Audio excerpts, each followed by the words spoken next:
Welcome to the Herb Nerd Podcast, with enlightening interviews where vibrant and diverse teachers, authors, and healers talk about a variety of topics such as self-healing, herbalism, and spirituality.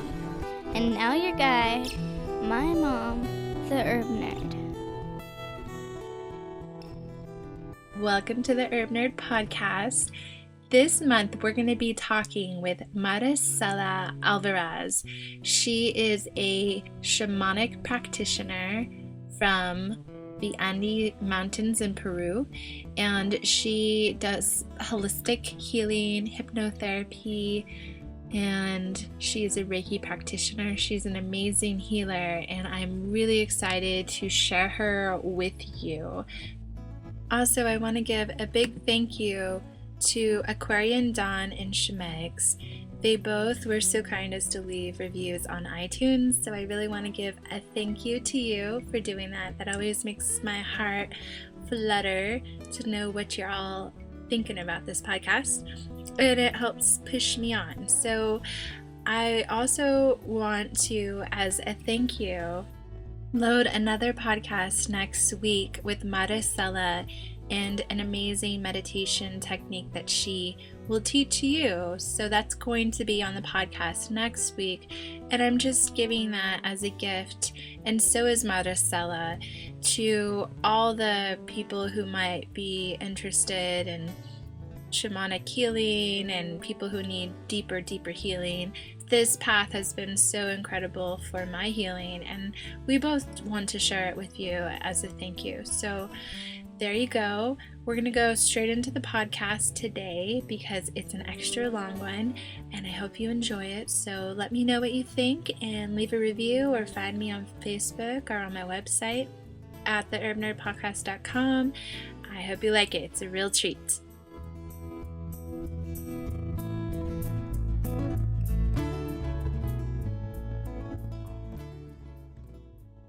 Today, we are going to talk about spirit guides, shamanic healing, and how to cultivate a relationship with your animal helpers. So let's start by having you share your story. Growing up in Peru, how did you come to learn about herbs, healing, and spirituality?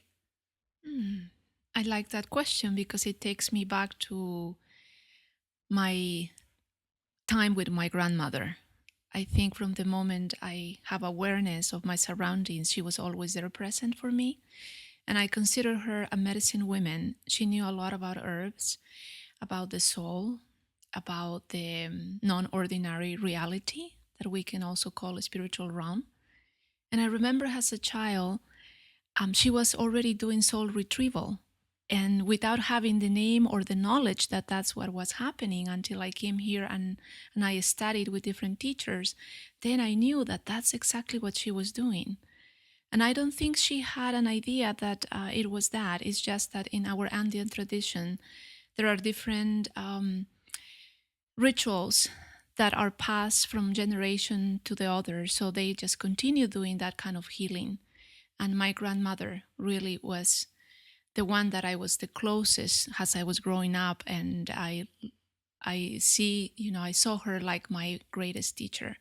Mm-hmm. So everything that I am now practicing, that is really the inspiration for who I am becoming, I will say it has been based in my relationship with her.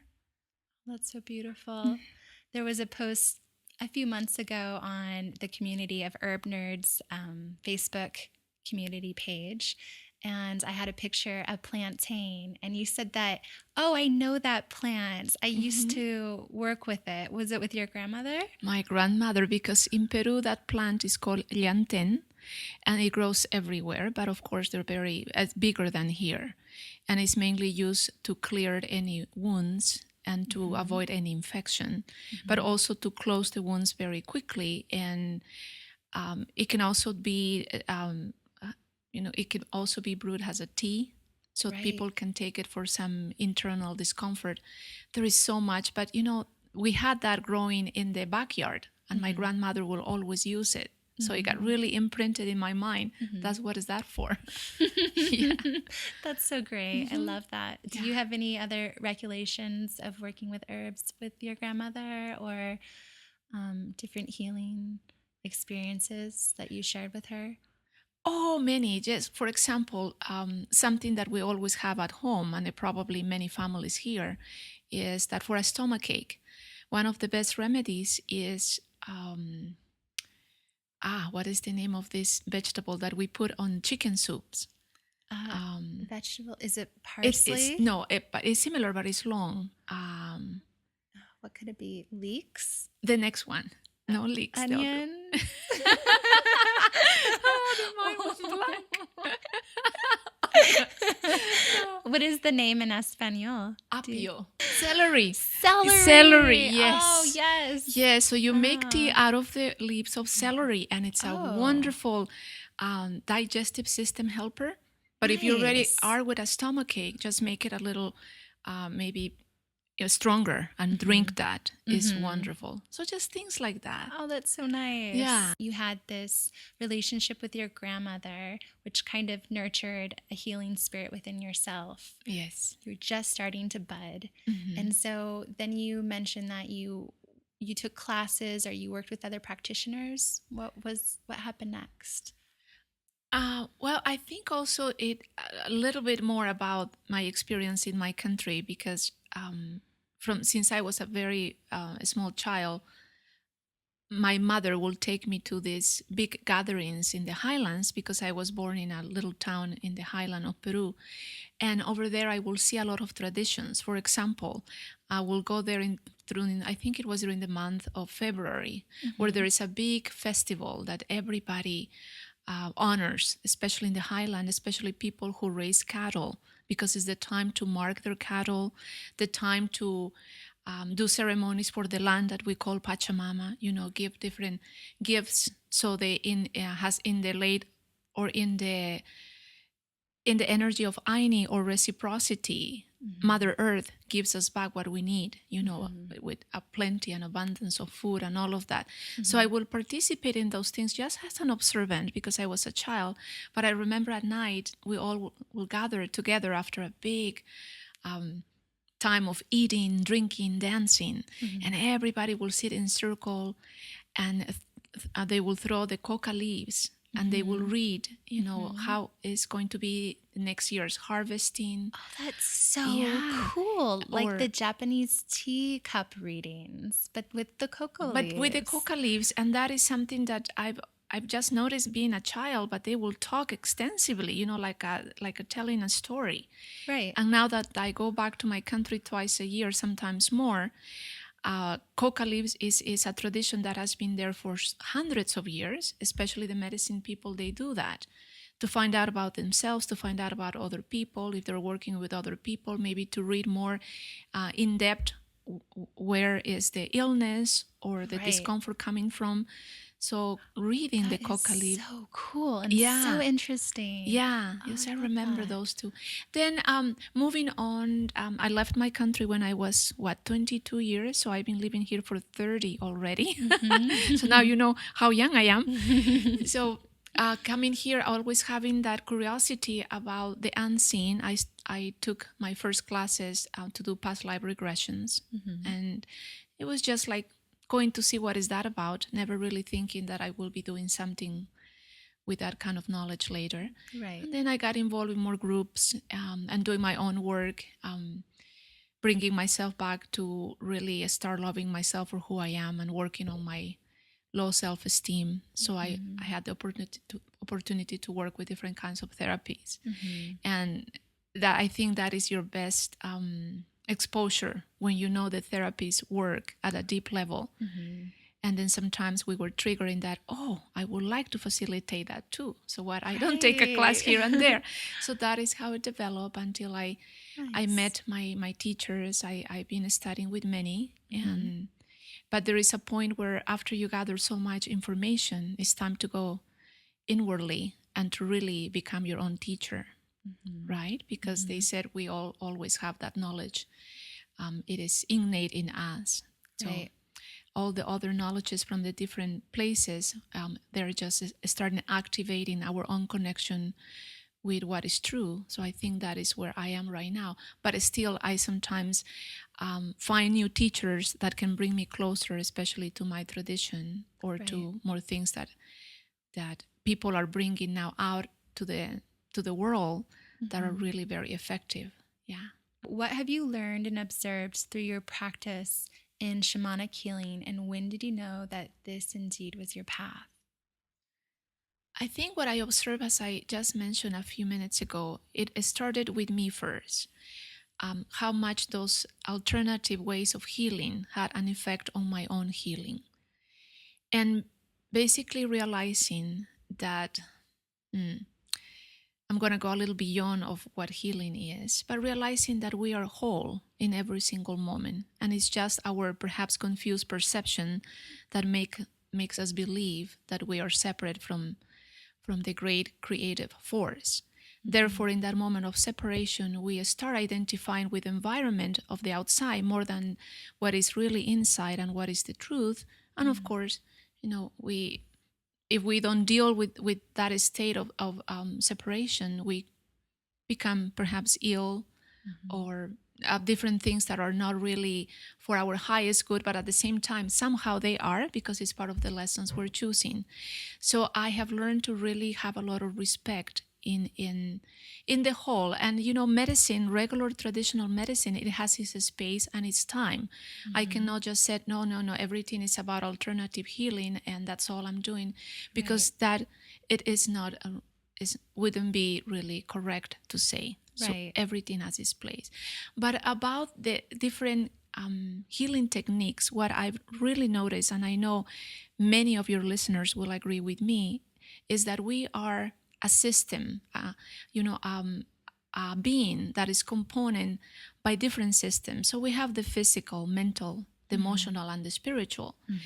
And we cannot separate just the physical and discomfort or illness and just pretend to just cure that part of it without really working on the other three components. So in alternative and holistic healing, that's exactly what they do. And especially in the shamanic tradition, the foundation is to know that we are spirit beings having a physical experience. So if that is the case, everything starts at the level of the spirit. So when we are confused about our closeness to the spirit realm, the separation that we pretended to just enact for how many lifetimes we need to, that perception, that belief that we are less than or separate from, will in time, if we don't really work to come back to who we are, could create also separation, of course, mentally, emotionally, and ultimately physical, which will arise in some type of illness, maybe some type of bad habit or self-sabotaging behavior, so many other things. So in the holistic way of seeing things, we are all a whole, but we have, a different, how can we say, maybe bodies that we need like to different bring cells together. Yes. in a body. Exactly. Yeah. Yeah. That's great. So I remember when we had our very first private shamanic journey together years ago. So I was stuck in a space where I had a lot of pent up emotion and resentment towards a family member in my life. And I felt as if I was always trying to please that person. And whether or not I was getting that gratitude that I was looking for, I still felt unhappy and stuck in a pattern. So I was always coming from this pivot point of trying to please. And my resentment towards this person was something that I was creating because I was stuck in a cycle. And then, what do you know? I find your business card, and I'm like, I felt connected. I was like, this is a connection that I need to make. And it was just one experience that I had with you that I was able to completely break that cycle. And it was incredible. Like all the resentment, all of it just melted away. And I felt like I was able to start over fresh and new. And I got this sense of excitement of like, now I get to create a new relationship. And that is so amazing. And I know that so many people feel stuck in patterns, and sometimes we fall victim to it. We just think, well, this is just who I am. This is just how I react to stress. But we can make another step and heal ourselves so deeply with shamanic healing. So, have you heard stories like this in your practice? Is this something that you see? Yes, many stories. And I just feel very humble because we really individually and collectively are at a different place of knowing that there is more to life of what we are experiencing. In my opinion, this is just such a small really component of the whole that we have not even idea of everything that is awaiting for us. And that's why shamanic practice goes really in depth, because it really takes us to the essence of who we are. And in a moment you can realize that in your case, trying to please everybody else was just your calling for love, to be accepted, to belong, to be a part of. And that going back again to that first state of separation, pretending that we can really be someone we are not. And then just realizing that we never left home. Really, it's just a change in perception. It's just so amazing. But of course, for the mind, which we love and we need, but it still wants to be in charge, makes things very complicated. So there is always kind of a conflict between what we say, the mind and the heart. Which one do I listen, or which one do I trust? So I think really working in the unseen world, the spiritual realm of it, we really know that we are more than our thoughts and our beliefs. And when we start that self-inquiry journey, it will take you somewhere when you really start realizing that I've never been really apart from that big energy where we all belong. Yeah. So it is just amazing to see that. But of course, the real work always starts with the self. It would be wonderful just to maybe read books, take classes, get certificates, and just start doing this work. But life is so amazing that brought me experiences where I can put all that knowledge in practice. So really, if we choose to, we walk our talk. And that I think is very precious and one of the most challenging ways of living. Right. With authenticity, Right. Yeah. Being authentic to the self. Yes. One life here, Yes. right now. Right. So how would you describe, what is a journey like for someone? There's drumming, and what else can you say? I think a shamanic journey, we're talking about shamanism, is a journey inwardly to the self. Is, I will say, quieting the mind to a certain degree, because the mind is always going to be active. But it's focusing on one thing at a time, very similar to hypnosis. And with the rhythm of the drum, because it has a very deep, intense beating, the mind quiets easily. And it takes us into a journey where we can really find a place within us where we can feel safe.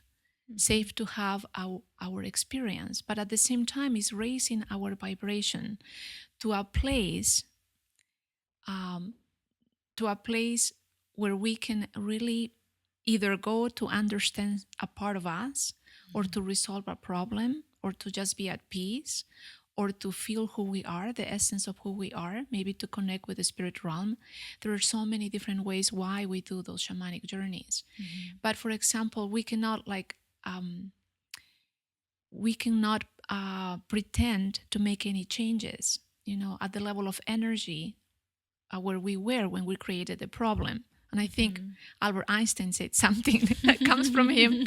So I'm just using my own words, but it's right. So in the shamanic journey, you not only are going inwardly to experience different ways of reality, but you are also tapping into the perfection and the divinity of everything. So from that place, that will be completely unconditional divine love. That's from where you can really make lasting and meaningful changes, let's say, in the way we perceive life. And that's when healing occurs. So, in some journey work, some shamans use spirit medicine such as San Pedro and ayahuasca in their ceremonies for deep, powerful healing. What is your advice for people who want to experience these powerful catalysts during journey work? Working with a medicine plant, and in my tradition, we call it visionary plants. It is sacred. I would repeat that again. It is sacred. Meaning that the plants in itself, they have their own wisdom. It's like giving myself to my teacher, completely trusting my life in the hands of my teacher and saying, take me wherever I need to go. You know what I can handle. So you give yourself to the plant fully and completely. And of course, I am talking about my personal experience with San Pedro, which is actually Wachuma is the original name, and also with ayahuasca. I done that in the jungle. I done that in Cusco. But for me, it's very sacred. And I think the main reason why we work with those plants is based on our intention.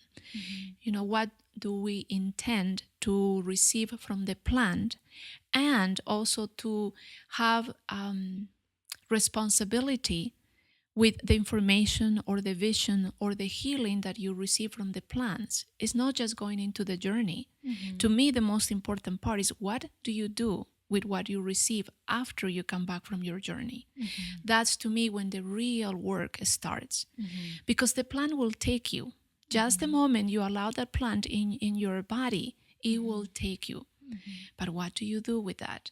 So I think a lot of people, they need to be educated. That is my perception, without any meanings of criticism or judgment. But if it's just used for recreational purposes, we are really missing the purpose of the plant.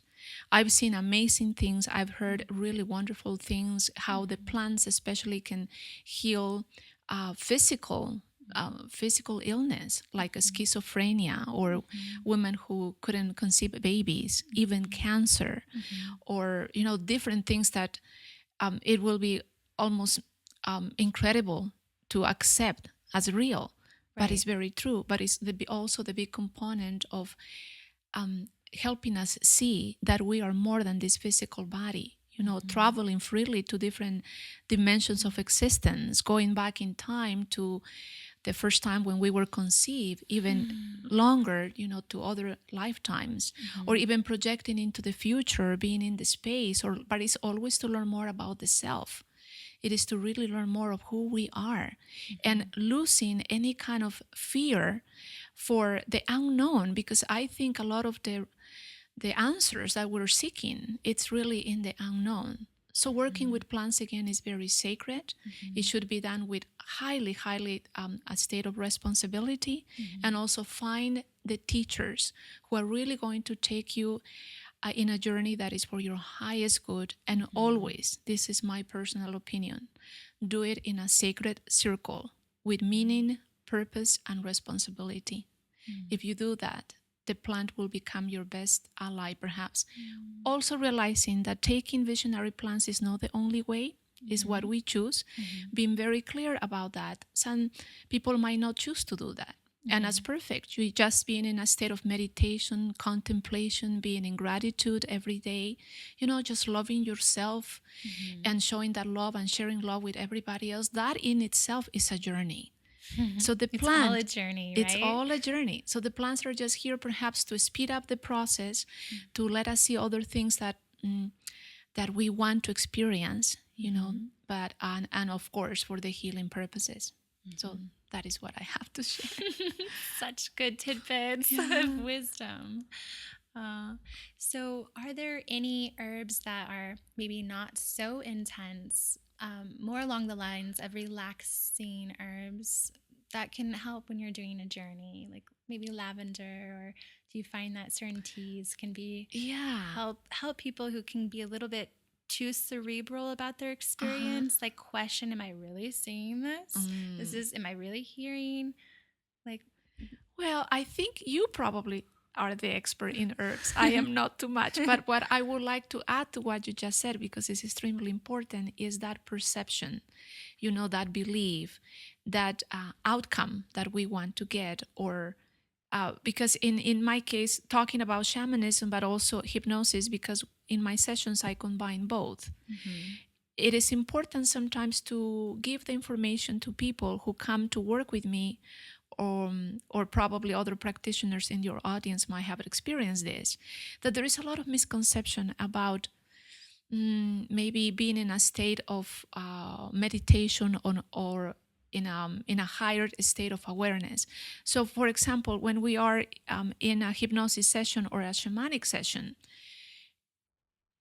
a lot of people think, oh, I'm making this up, or this is just a product of my imagination, or I don't see or I don't hear anything, I'm just forcing this to happen. Right. And I've always have to say, well, it's your experience. So yes, it is coming from you. It's not, nobody is going to tell you, what to see, what to feel, what to perceive.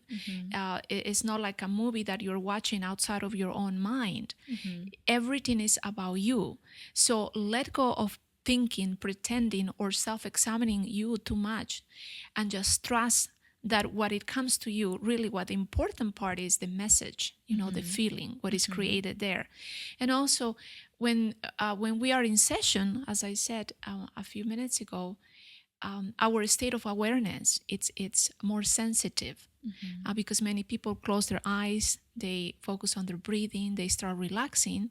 But believe me, just because we're not very aware of the environment outside with our eyes, the other senses really intensify. You become really aware of sounds. You become sensitive in your inner nature, of something it is happening.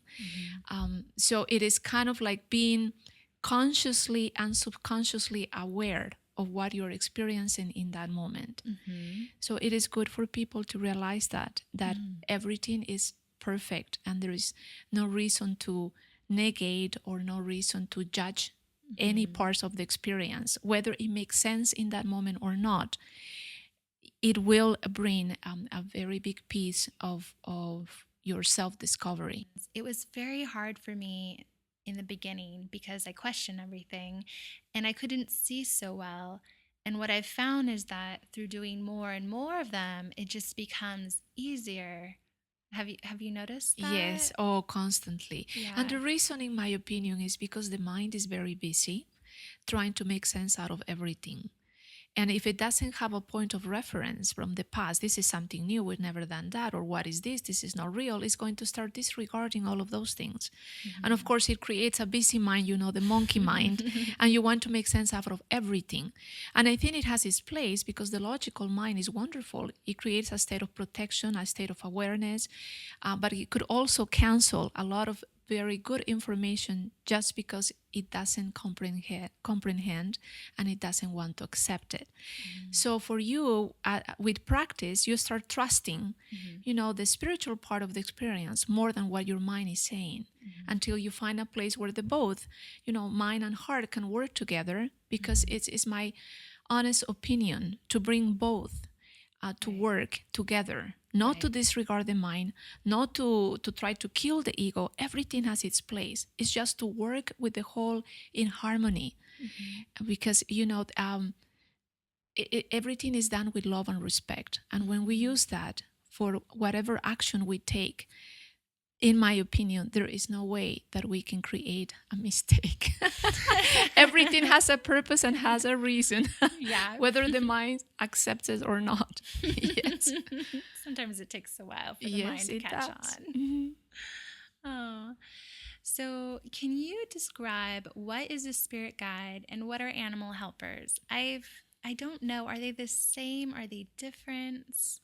I think all of them are spirit guides, but of course, when we talk about animal helpers or animal totems or spirit animals, we're talking more about the guides that we encounter in the lower world, or underworld sometimes it's called. So in the native tradition, as in my Andean tradition, we believe in 3 levels of existence: the upper world, the middle world, and the underworld.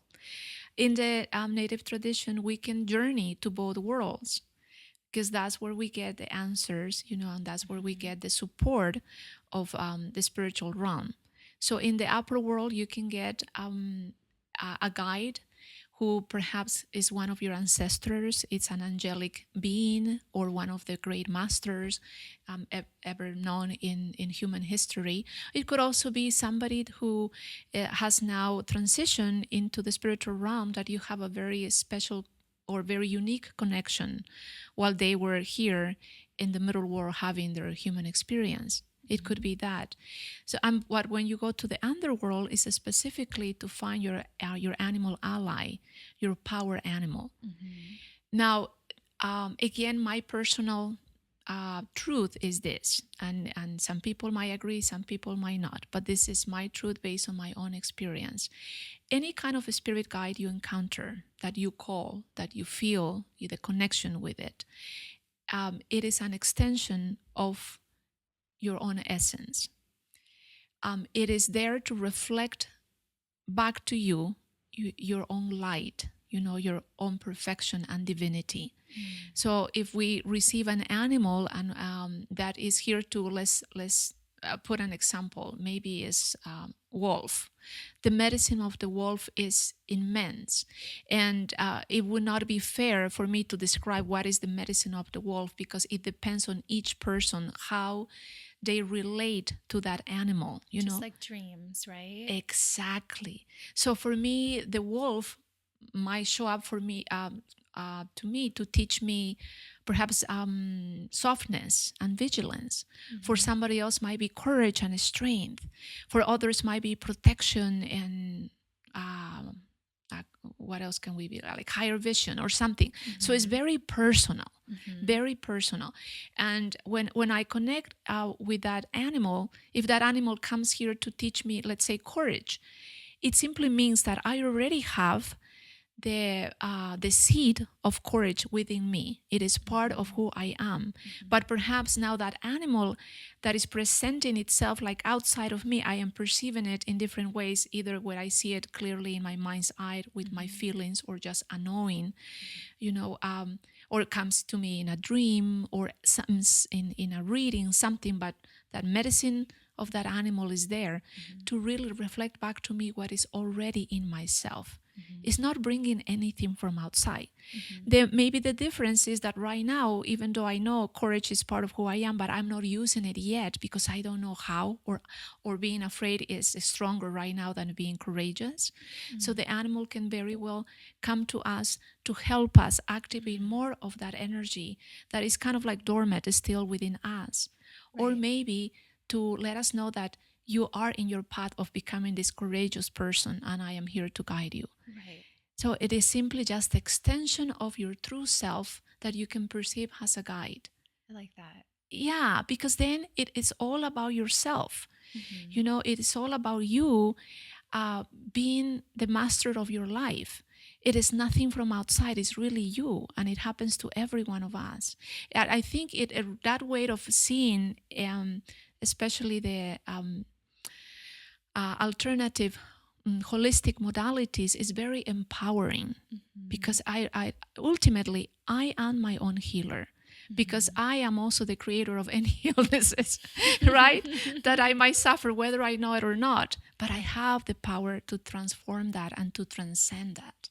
Right. It's very empowering. Exactly. Animal helpers. Yes. That's why they're called helpers. What type of questions can you ask your spirit helper, spirit guides? I will say anything you want. But mainly, I think it is, again, to discover more about you. So if you, at a certain time when you connect with your animal helper, you're going through some issues that is very difficult for you to overcome on your own, or to really see the wisdom and the beauty in that lesson, ask for clarity. Ask your power animal to really show you the truth in what you are experiencing, rather than what you think is the meaning, because many times we are really confused, and the truth, it is always present, but we don't see it because we have other limited beliefs, or just environment, society, rules that we follow, or we just don't know who we are, and we get very confused, and we don't see the truth, which is always present. So it is interesting to know that really the path of healing, in my opinion, is not become healed, because in my opinion we're already whole. It's just that perception that a part of us is being perhaps hurt, or it needs to be fixed, or it has been broken. But again, it's just a perception. So when we are working with our animal helpers and ask them to really help us to see clearly, what is this about? Why am I experiencing this? What have I chosen to experience that? What is the lesson in this? What is here for me to learn? We're also really exchanging medicine with that power animal, because that power animal comes to us with a specific gift, with a specific way of approaching us, or there is a reason why they have hear our calling and are present here. So we really want also to find out about the medicine that they bring to us, and how can we relate to that medicine at this specific time in our lives. So again, going back to your question, you can ask anything you want. But of course, always make it meaningful, Right. Yes, something that it's for your highest good, and it's not just temporarily, and it's just curiosity. What should I wear, spirit animal? You will be surprised. They might tell you. My black raven would say black. Exactly. Yes. Powerful animal. Oh, that's great. What challenges do you see commonly with the people that you work with? I think one of the biggest challenges is not too much now, but in the beginning, and this is good to mention, sometimes there are some people who want to find the solution very quickly and from outside of them. And so they go to seek help, whether it's traditional therapy or unconditional, that must be a reason why I said unconditional, non-traditional medicine. They come with this expectation that you are going to heal me. You're going to make me whole. You're going to fix me. And my humble opinion is that is not true. What we can do is hold sacred space for you, invite you to have your own experience, take you into a journey, but you are going to really discover that all the healing you seek, it's in your own hands. And so in very, very traditional shamanism, for example, the shaman is the one in charge to travel between worlds, upper world, lower world, and they go and they bring your power animal, or they bring the parts of your soul to become whole, and they do all those different rituals. But now in this modern world, in this present time, we are becoming more responsible, therefore empowering the self. So we are the ones in charge of our healing. So the way that I practice shamanic healing is not for me to go and take all the answers for you and just deliver them to you, but on the contrary, helping you to go into your own inner journey and you gathering your own answers. Now, that doesn't mean that this non-traditional, let's say, way of approaching shamanic healing is more effective than the traditional. I'm not saying that. It's just a different approach, because we are at that place and at that time where we as individuals need to really stand on our own and become responsible, right? Yeah. And to be in charge of our own lives. Nobody else really can know more than us about our own self. Right. I see that a lot in the herb shop. Sometimes people come in and I've even had a few people say, fix me, or call me Dr. Monica. And I'm like, no, I'm not your doctor. I can't fix you, but I can connect you with some helpers, which are herbs. Yes. That might be able to help you. But I let people know that they're developing a relationship with these plant spirits, that it's not a drug, it's not just some magical thing that's going to make them feel better. It's actually cultivating a relationship inside, which empowers them as well. Yes. Yeah. Yes. And one more comment about what you just said, which is wonderful. I think part of the healing process is to recognize what is causing that. But the other part is also preventing our own self for doing the same thing that caused the illness to begin with, right? So after the person is in a state of balance in all of their bodies, what do I do to not go there anymore? So that is the other part of the education, of the self-discovering. If I was in this abusive relationship, and now I know why.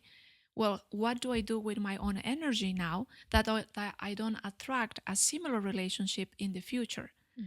So again, it comes back to work with the self. And I think in anything, it could be from just to stop smoking or smoking cessation to a person who is really very addictive to different kinds of drugs. So we have different levels, right? But it's all basically, we go back to the foundation, the basic, which is self-love. That is where everything starts, when we forget really that we are just divine and complete and perfect, and we are the extension and the love of God in form, like the way Mastery say, which is really wonderful. So when we really realize that, even if we have cancer, I'm going to say this, and some people might not agree with me, but it's not a big deal. And of course, it's easier for me to say because I don't have it. And someone who is going through cancer right now might say, how can you say that?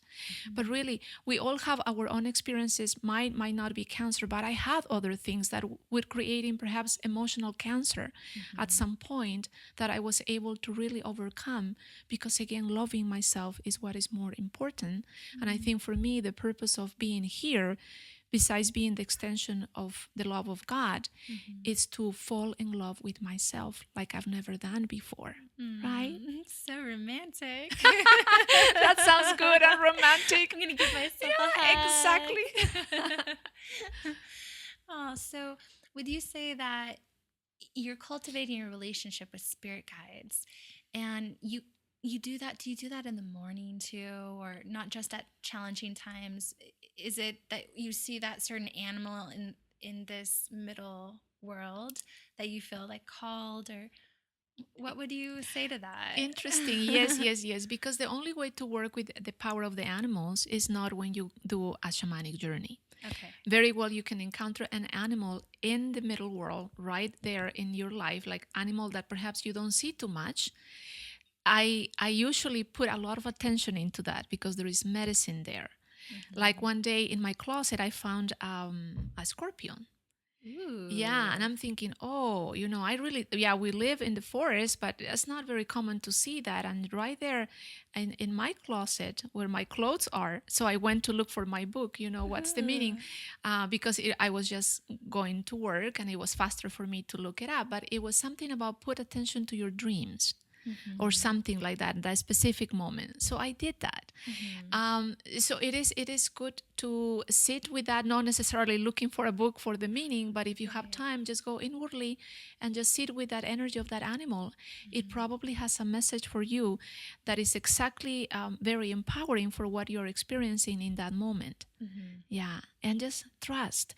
At least if nothing comes clear in your mind, if you're really in tune with Mother Nature in general, in this case, in the expression of an animal, you will feel something immediately just peaceful.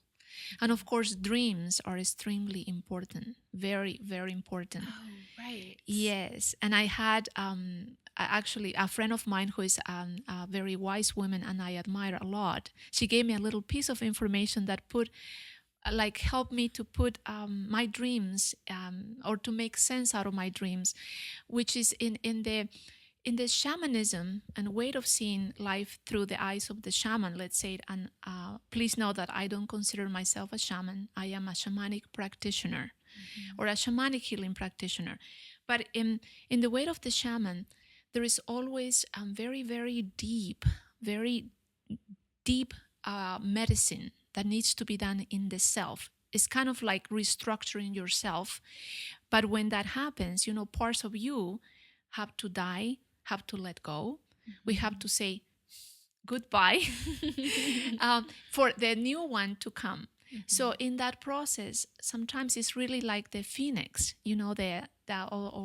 coming out from the ashes and becoming this new being with more light, with more strength. And that's exactly what happened in the shamanic sense of transformation or transcending the old ways of being to make a space for the new ones. So in the world of animals, going back to the dream that I was mentioning, when a person is killed or eaten or just ripped off because of an animal, Right. it is very significant because it's on the next level of initiation in the shamanic healing. Okay. And I had a few dreams like that, and I never really put that together. Why is this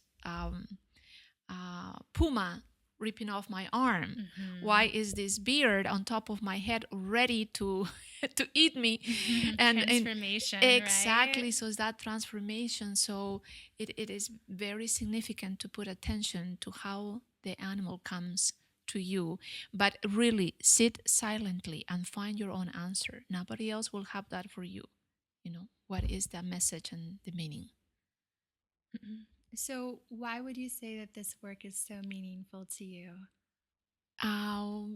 Because it really takes me to the level of the essence of who I am. And because in any ancient tradition, in any country, in any part of planet Earth, a lot of wisdom is carried in the traditional medicine. Wisdom that perhaps for a while, I wouldn't say we have lost. It just has been hidden because we are just now becoming ready to receive more information of our ancestors, of all the medicine that has been perhaps kept a secret so it wouldn't be abused, or now if we have knowledge about them, it can be used for the highest good of all. But it is amazing to know that especially in the elders, the ancient ones, had carried this for so many generations.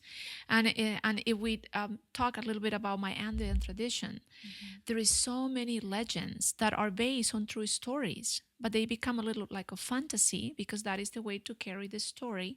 That now we're seeing very clearly, how all those ancient traditions are coming back to the surface. And what is very beautiful about the medicine people in the Andes is that they're ready to share this. They don't feel there is need to be, let's say, in a secret group, or like in the past, in the ancient ones, we have those mystery schools where only very few of the elite will have access to all this information. Now they're really bringing this information from the up and the mountains to the villages and just talking about that, teaching people. I've been initiated in my tradition many times, and the Paco, which is the name of the medicine people of the highlands, says, now go back to where you came and start teaching and start sharing. And I just found that very interesting because I'm thinking, I don't need to take like a I don't know, weekend class and pay you $2,000-$3,000 and get a certificate so I can teach. That's not their mentality. It's really coming from the heart. Exactly. Yeah. Yes. They know that we're ready. We're ready, and we need it more than ever right now. Yes. Yeah. How would a listener implore how to join you on a journey? You're going to Peru and Bolivia soon. Yes. I take groups twice a year, usually in April and in October. And the journeys have the intention to really be a bridge between, let's say, the environment to where people find themselves, but also the place inwardly where the truth resides. And going to these places, in this case, to the Andes, where there is so much accumulation of higher vibrations based especially on their spiritual ceremonies and rituals. It expands, it intensifies that energy that the person carries and the reason why they're going into this journey. So that's what our trips are offered as spiritual trips. Yes, we go as a regular tourist. We'll learn about the whys and the how and the when of every sacred places. But the other component is doing ceremonies, sitting in the blanket of the medicine people of the Andes and participating in their very ancient ceremonies. Not only observing, but really participating. And being a very essential part of the entire ceremony. And of course, we go to different places. We work with different medicine people, with the Pacos of the highlands of Peru. But when we go to Bolivia, we work with the Yatiris, which are the medicine people of Bolivia. And very similar medicine, but very unique in their own way. And also, I am preparing another trip to go to the jungle in the Peruvian part of the jungle to work specifically with the medicine of those visionary plants. And that in itself is a very different journey. Yes. That's amazing. Yes. How long is the journey? The journey to the mountains are between 14 to 16 days. That's great. Yeah, because you have to really take in consideration 2 days for the round trip, because there is change in time, there is layover, and by the time you arrive, pretty much we'll say a whole day is taken. Right. And then we either have 1 day or 2 days, free days throughout the trip, because then people can gather themselves, Adjust to the altitude, right? Oh, yeah. Maybe? Well, that is done the first week. Okay. But we have a free day in the middle before we go to the south of Peru and Bolivia, so people can walk on their own, be more in communing with the people, the tradition, rather than just always being with a group or in a private car.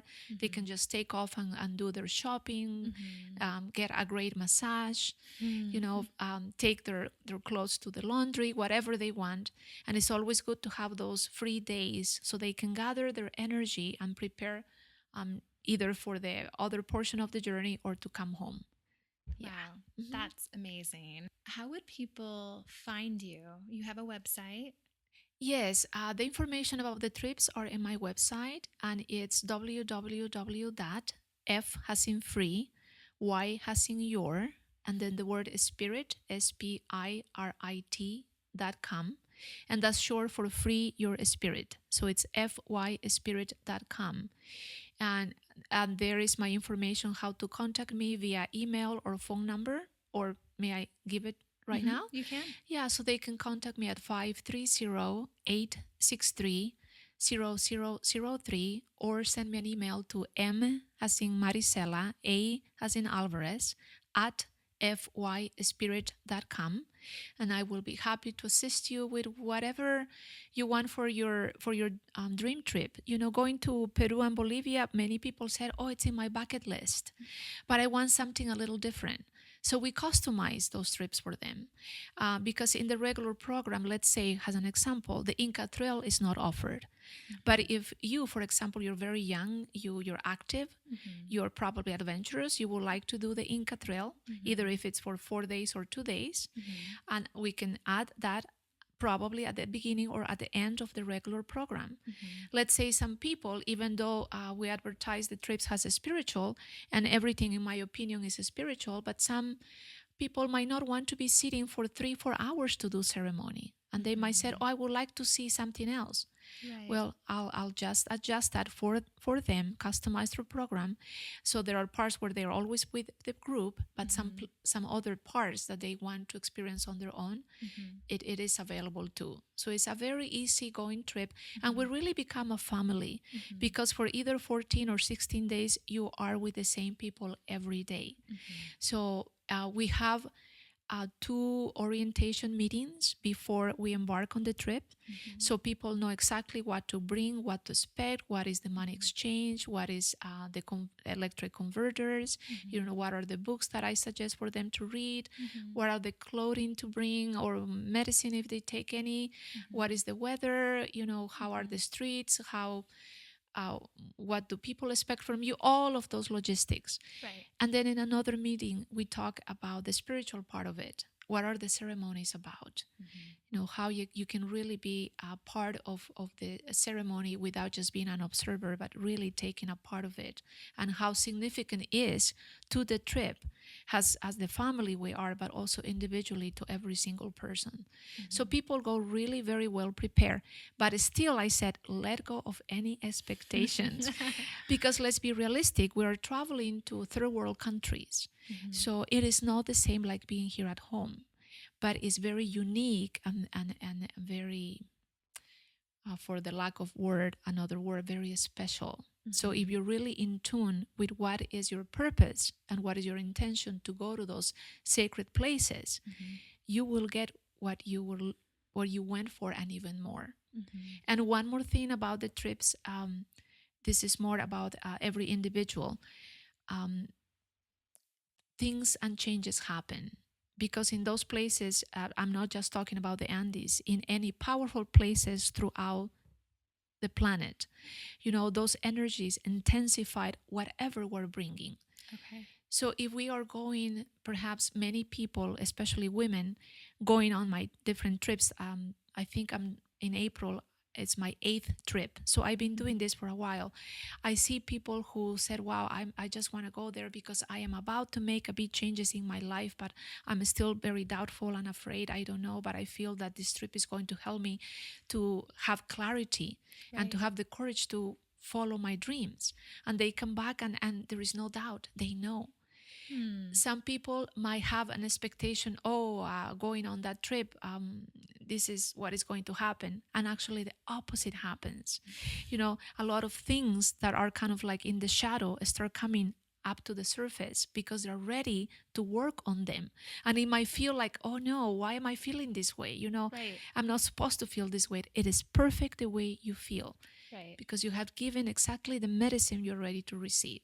So just to be very open, have expectations, but do not measure everything in the way you think it should be, but let the divine guide you. Oh, I love that. That's Yeah. great. Thank you, Mariscela. Thank you very much. You're welcome. You have been listening to the Herb Nerd podcast, which is all about herbs, healing, and spirituality. That's all for this episode, and until next time, for more inspiring advice and to learn how to cultivate your inner sanctuary, head on over to my website at www.theherbnerdpodcast.com or find me on Twitter or Facebook. And to show the world that you're an herb nerd, please don't forget to rate me on iTunes. It really does make a difference. 5 stars. The Herb Nerd Podcast is an educational resource, so stay tuned for the next discovery of the many musings